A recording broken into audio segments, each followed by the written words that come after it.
नमस्कार दोस्तों, फोर्ट्रून अकेडमी में आपका स्वागत है। मेरा नाम हर्ष है। आज हम बात करेंगे calculation with in pivot table कि आप पिवट टेबल के अंदर कैलकुलेशन क्यों करेंगे, कैसे करेंगे और किस वजह से करेंगे और अपने काम को आसान बनाएंगे।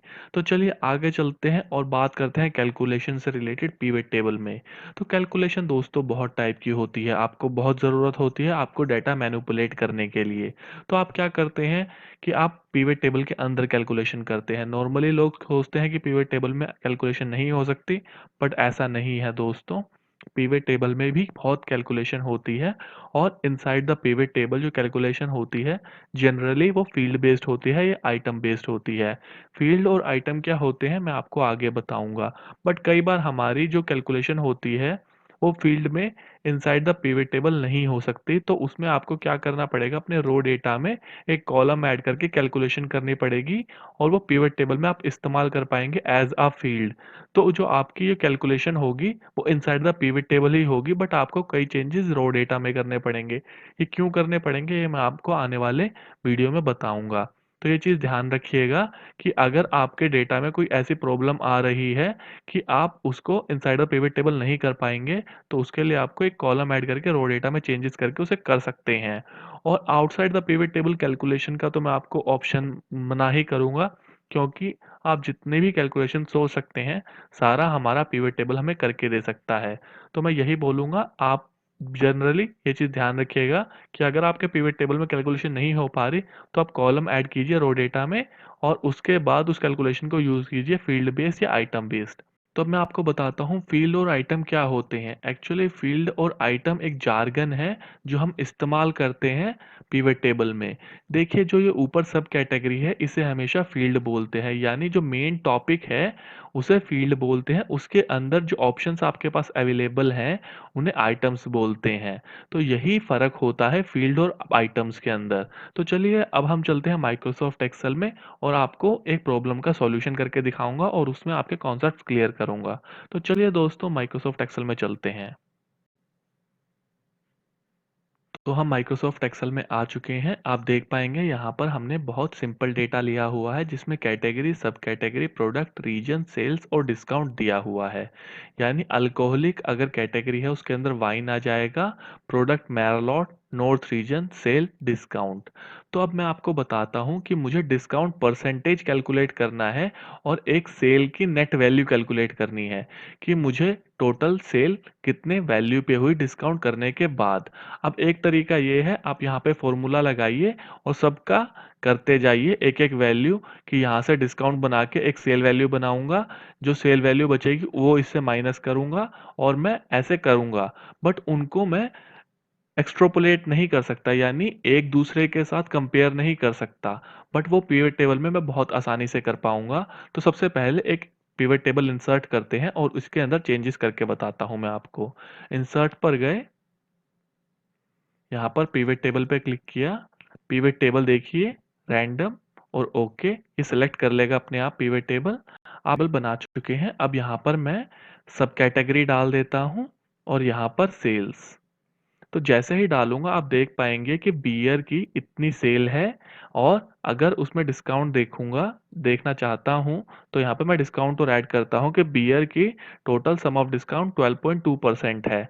और यहाँ पर मैं अगर नेट वैल्यू आफ्टर सेल लिखना चाहता हूँ, यानी कि मेरे को डिस्काउंट हटा के इसकी सेल दिखे, तो वो सेल गलत दिखेगी। क्योंकि अब ये क्योंकि का जवाब आपको मैं इसलिए दूंगा क्योंकि आप डायरेक्ट इससे नहीं निकाल पाएंगे। क्योंकि बियर अगर मैं इस पर डबल क्लिक करता हूं तो आप देखेंगे कि एक नई शीट एंट्री हो गई है और यहाँ पर आप देखेंगे कि देखिए बियर के अंदर जो सम ऑफ सेल 3595 सेल है वो यहाँ पर जैसे ही मैं डबल क्लिक करता हूँ उस वैल्यू पर तो देखेगा कि वो 5-6 वैल्यू का क्लस्टर्ड है। यानी इन सब की सेल का, ये देखिए इन सब की सेल का 3595 सम क्लस्टर्ड है और डिस्काउंट सबके अलग अलग है।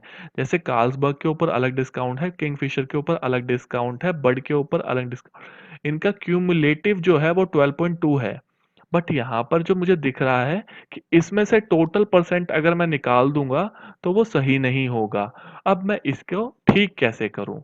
तो ठीक करने के लिए आपको जाना पड़ेगा, मैंने आपको जैसा पहले बताया था कि अगर आप जो चीज़ करना चाहते हैं वो नहीं कर पा रहे हैं अपने फॉर्मूला में यानी अपने पिवट टेबल में, तो आप क्या कीजिए, अपने रो डेटा में जाइए, एक कॉलम ऐड कीजिए, insert column to the right. Column जहां पे ऐड कीजिए, यहां पर डिस्काउंट वैल्यू। अब डिस्काउंट वैल्यू कैसे कैलकुलेट करेंगे? आप इक्वल टू डालिए ये वैल्यू इनटू ये वैल्यू, अब परसेंटेज, और एंटर कर दीजिए। तो देखिए आपको ये डिस्काउंट वैल्यू दिख जाएगी कि जो आपकी सेल है उसमें इतना डिस्काउंट था, तो डिस्काउंट वैल्यू ये है आपकी। अब वापस आप शीट वन पे जाइए, इस पे जाइए, रिफ्रेश कीजिए अपने टेबल को, यहाँ पर आपके डिस्काउंट वैल्यू आ जाएगी।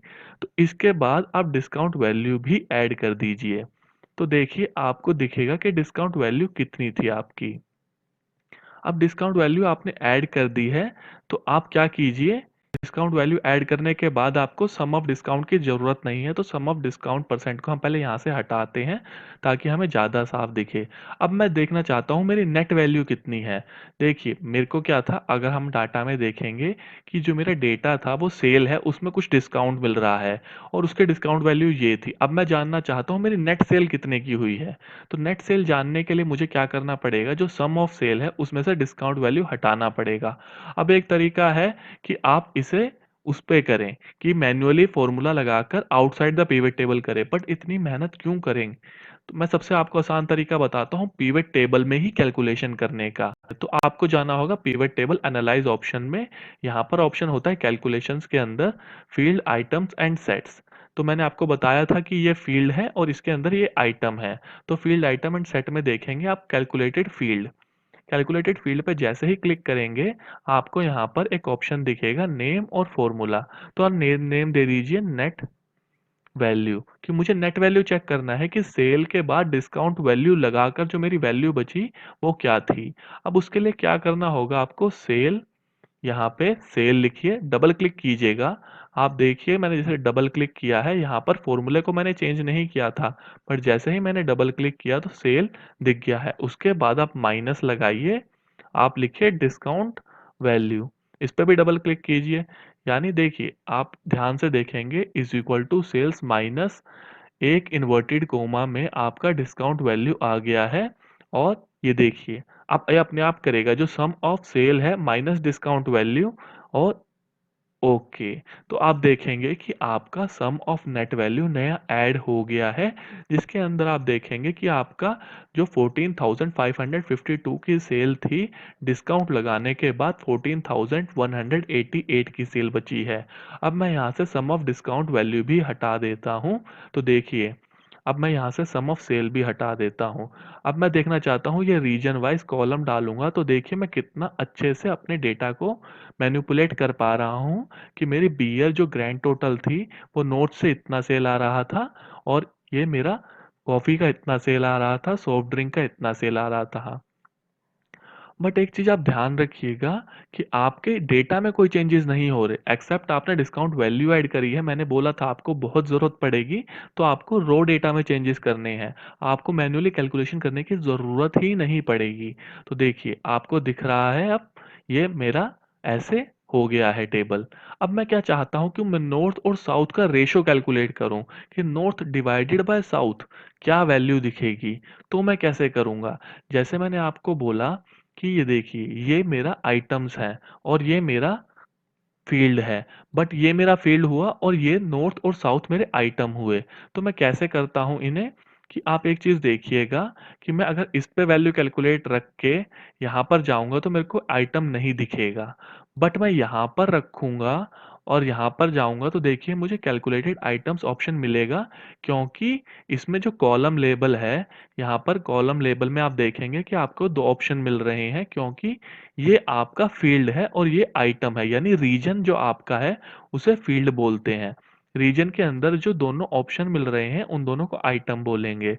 तो मैं क्या करता हूँ, साउथ पे रखता हूँ। इसे ध्यान रखिएगा, अगर आपको आइटम यूज करने हैं तो आपको उनके ऊपर कर्सर रखना पड़ेगा, अदरवाइज वो आपका ऑप्शन नहीं खुलेगा। तो मैं साउथ पे रखता हूँ, फील्ड आइटम सेट्स पे जाके कैलकुलेटेड आइटम्स। तो देखिए यहाँ पर पहले वाले से कुछ ज़्यादा चेंजेस मिले हैं आपको, क्योंकि यहाँ पर आपको रीजन दिखा है, रीजन के अंदर आपको नॉर्थ और साउथ दिख रहे हैं। तो मैंने जैसे बताया, आपको कोई चेंजेस नहीं करने फॉर्मूला में। यहाँ पर बस नेम दे दीजिए, रेशो।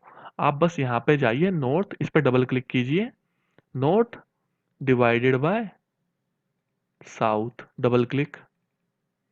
तो देखिए आपके जो टेबल थे, जो फॉर्मूला थे, वो बन गया है। अब नॉर्थ डिवाइडेड बाय साउथ, आपको देखो कुछ नहीं करना पड़ा, अपने आप अब पिवट टेबल कैलकुलेट करेगा। ओके। तो देखिए मैं रेशो ऐड कर चुका हूं। अब यहाँ पे रेशो कुछ ऐसा दिख रहा है। ये नॉर्थ डिवाइडेड बाय साउथ जो वैल्यू आएगी आपकी -2.053368101 आ रही है। बट अब क्या है, यहाँ पे डिवाइड जीरो से हो रहा था तो मेरे को ये एरर दिखेगी, डिविजिबल बाय जीरो। अगर आप इसे भी हटाना चाहें तो वो भी कर सकते हैं। आपको राइट हैंड क्लिक करना होगा, पिवट टेबल ऑप्शन पे गए, यहाँ पर फॉर एरर वैल्यू शो पे टिक कीजिए। यहाँ पर आप जो भी डालना चाहें जीरो लिख सकते हैं और ओके कर दीजिए। तो देखिए आपका यहाँ पर जीरो दिखेगा। अगर आप हाइफन डालना चाहें और भी कुछ डालना चाहें तो वो भी डाल सकते हैं। अब मैं क्या चाहता हूँ, मैंने यहाँ पे ज़ीरो तो लगा दिया। अब मैं चाहता हूँ जो मेरे को इतने सारे पॉइंट्स दिख रहे हैं, ये मेरे को सिर्फ जनरली दो वैल्यू दिखे, यानी 2.05 तक दिखे, जो भी अप्रोक्स टू वैल्यू डेसिमल तक हैं। तो उसे मैं कैसे करूँगा, आपको जो भी नंबर में लेके जाना है, यानी जिस नंबर की लिस्ट को चेंज करना है उस नंबर की लिस्ट पे क्लिक कीजिए, right hand click, pivot table option पर नहीं, वैल्यू फील्ड सेटिंग्स पर जाना है। वैल्यू फील्ड सेटिंग्स पर गए तो आपको कुछ ऐसा टैब दिखेगा, यहाँ पर नंबर फॉर्मेट पे क्लिक करना है आपको। नंबर फॉर्मेट पे आप क्लिक करेंगे तो आपको कुछ ऐसा दिखेगा, यहाँ पर नंबर पर जाइए, टू ऑप्शन होगा डेसिमल प्लेसेस में, आप इसे ओके कर दीजिए और यहाँ पे ओके कर दीजिए। तो देखिए आपका रेशियो वैल्यू 2 पॉइंट्स में दिख रहा है। ऐसा अगर आप ग्रैंड टोटल में करना चाहें या इसे बढ़ाना चाहें तो वो भी कर सकते हैं। आप अगर इस डेटा में मैनिपुलेशन एक्स्ट्रा करना चाहें तो जैसे आप रोज के अंदर कैटेगरीज ऐड करके वो भी देख सकते हैं, अल्कोहलिक नॉन अल्कोहलिक का। अगर इसमें मैनिपुलेशन करना चाहें तो रीजन में भी डाल सकते हैं।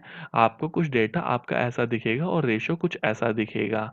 तो यही फायदा है, आपको जितनी भी अपनी कैलकुलेशन करनी है आप हमेशा पिवट टेबल में कीजिए। वो आपके लाभदायक इसलिए होगी कि आपके रो डेटा को कोई इफेक्ट नहीं पड़ेगा और आप जैसा भी चाहे मैनिपुलेट कर पाएंगे अपने डेटा को। तो इस वीडियो को यहीं रोकते हैं। मुझे उम्मीद है आपको कैलकुलेशंस जो पिवट टेबल में होती हैं उससे रिलेटेड सारी चीज़ें क्लियर हो गई होंगी। अगर इस दौरान आपको कोई डाउट आता है तो आप कमेंट सेक्शन में कमेंट करके हमें बता सकते हैं कि आपको यहाँ प्रॉब्लम आ रही है, हम उसका सॉल्यूशन आपको ज़रूर देंगे। अगर आपको ये वीडियो अच्छी लगी तो वीडियो को लाइक कीजिए, चैनल को सब्सक्राइब कीजिए और हमारे साथ ऐसे ही बने रहें ताकि हम आपके लिए रोज़ नए नए वीडियो ला सकें। तब तक के लिए स्टे कनेक्टेड। नमस्कार दोस्तों।